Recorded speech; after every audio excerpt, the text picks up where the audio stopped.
Hello viewers, welcome back to my channel. আর আমি হৈমন্তী তোমাদের সাথে। আজকে হচ্ছে দার্জিলিংয়ের আমাদের তৃতীয় দিন। আমরা এই যে রেডি সেডি হয়ে একদম ব্রেকফাস্টে বসে গেছি। তো এখানে হাম্পুকে খাওয়ানোই হচ্ছে খুব বড় ডিফিকাল্ট, ও কিছুই খেতে চাইছে না। খাওয়া দাওয়ার পরে আমরা ছাদের যে টেরিস ছিল সেখানে চলে এলাম। এখান থেকে কাঞ্চনজঙ্ঘা খুব সুন্দরভাবে দেখতে পাওয়া যায়। আর টেরিসে অনেক রকম খেলনা আছে, দোলনা আছে, স্লিপ আছে, তো সেখানে বাচ্চারা খুব খেলছিল। এরপরই আমরা বেরিয়ে পড়লাম। এখানে রাস্তা দেখো, চারিপাশে ঝাউ গাছ ছিল আর আঁকা বাঁকা খাড়াই রাস্তা। যখন অন্য সাইড থেকে গাড়ি আসে তখন এত ভয় লাগে যে কি বলবো, কিন্তু তাও যাই হোক আমাদের ড্রাইভার খুব পাক্কা ছিল, সে খুব ভালোভাবে নিয়ে গেছে। আমরা প্রথমে এখানে অর্কিড গার্ডেনে চলে এলাম, কিন্তু দেখো এত এলোমেলো রাস্তা, হাম্পু না ঘুমিয়ে গেছিলো কোলের মধ্যে, তো ওকে তুলতে পারলাম না।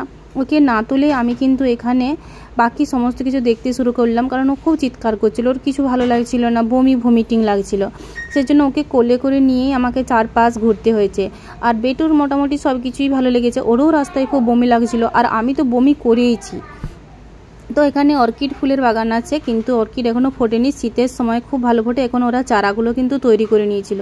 খুব সুন্দর সুন্দর বাকি যে ফুলগুলো ছিল সেগুলো খুব সুন্দর সুন্দর ফুল ছিল। আমার তো খুব ভালো লেগেছিলো এই সমস্ত কিছু ফুল। আর এখানে কত রকম ভ্যারাইটিস গাছ ছিল, সেগুলো মানে একটা কাঁচের ঘরের মধ্যে রেখেছিল, মানে সূর্যের আলোও পাচ্ছে আর অথচ বাইরের কোনো পোকামাকড় সেরকম কিচ্ছু নেই, একদম সতেজ তরতাজা। তারপরেই আমরা বেরিয়ে পড়লাম। রাস্তার বাঁকগুলো দেখো, আর খাড়াই রাস্তা, সাথে কুয়াশার জন্য রাস্তাগুলো কিন্তু ভিজে আছে। আর রাত্রিবেলায় কিন্তু মনে হয় বৃষ্টি হতে পারে, সেই জন্য হালকা হালকা মেঘ ছিল চারিপাশে। আর এখানটি বেশ ঠান্ডা ঠান্ডা লাগছিল, কানে খুব হাওয়া লাগছিল, সেই জন্য গাড়ির যা কাঁচগুলো তুলে দিয়েছিলাম। একদম খাড়াই রাস্তা চারপাশে। এখানে যে ড্রাইভারগুলো থাকে সেগুলো কীভাবে যে গাড়ি চালায় জানি না। আমাদের সমতল এলাকার ড্রাইভাররা কিন্তু পারবে না। এটা ছিল টি গার্ডেন, কিন্তু প্রচুর গাঁদা গাছ লাগানো ছিল, আর বাচ্চারা খুব মজা করছিল ওই ঘোড়াটাকে নিয়ে। আমি এত টায়ার্ড হয়ে গেছিলাম যে এখানে বসেই পড়েছি, শাড়ি পরে গেছি, তখন বসেই দিয়েছিলাম। এরপর ওদেরকে নিয়ে হাম্পু বেটু তো ভীষণ ছোটাছুটি করছে চারদিকে, তো ওদেরকে থামানোই খুব মুশকিল হয়ে যাচ্ছিলো, কারণ এত খাদ ছিল জায়গায় জায়গায় যে কি বলবো, মানে পড়ে গেলে একদম নিচে গড়গড়িয়ে পড়বে। তো এখানে যে চা বাগানটা দেখো কি সুন্দর চকচক করছে, এই যেমন চা বাগানটা দারুণ। আর এখানে শীত তো, তার জন্য গাঁদা ফুলগুলো একদম মানে হলুদ হয়ে চারদিকে ফুটে আছে। আর এখান থেকেও কাঞ্চনজঙ্ঘা দেখা যাচ্ছে। আর এরা কী হারে বদমাইশি করছে, হাম্পু তো বুঝতেই পারছে না কোন দিকে খাদ কোন দিকে কি, যেদিকে খুশি দৌড়লেই হলো। এই যে ঘোড়াটা আছে, এখানের যে শহীদ ছিলেন তিনি কিন্তু খুব মজার মানুষ, মানে এদেরকে এত হাসি খুশি রেখেছিলেন যে কি বলবো। হাম্পু খুব ভয় পাচ্ছিল ঘোড়ায় চাপতে, কিন্তু উনি সেই মানে গান করে করে ওকে একদম ওখানে বসিয়ে দিলেন। তারপর দেখলাম হাম্পু বেশ মিশে গেল ওনার সাথে, মানে এতটাই মিশে গেল যে কি বলবো।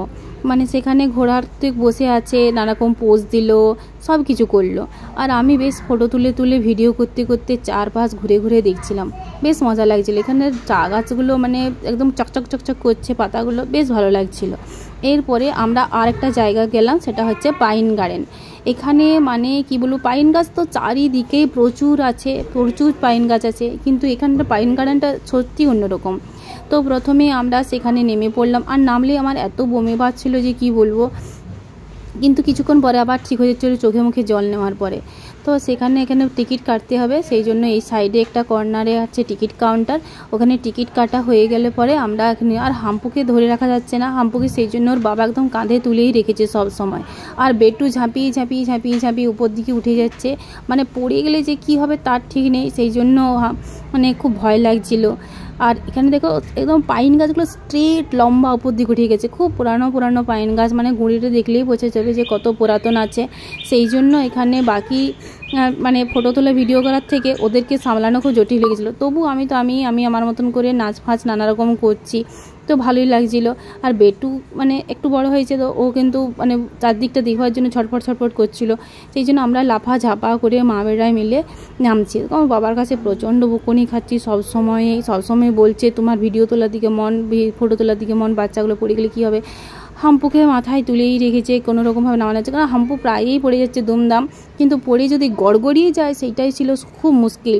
তো আমরা যাই হোক, আমাদের ঘোরা আজকে খুব ভালো হয়েছে, ভীষণ এনজয় করেছি। এরপর এটা হচ্ছে রাত্রিবেলায় আমরা গিয়েছিলাম রেস্টুরেন্টে খাওয়া দাওয়া করতে, মহাকাল রেস্টুরেন্টে। বেরোবার পরেই দেখি বাবা কি বৃষ্টি। দার্জিলিং অনেকবার এসেছি কিন্তু বৃষ্টি সববার পেয়েছি, কিন্তু এবারে রাত্রিবেলাতেই একদিনই মাত্র পেলাম। তো আমাদের খুব ভালো লেগেছে ঘুরতে। তোমরা কমেন্টে প্লিজ জানিও কেমন লাগলো।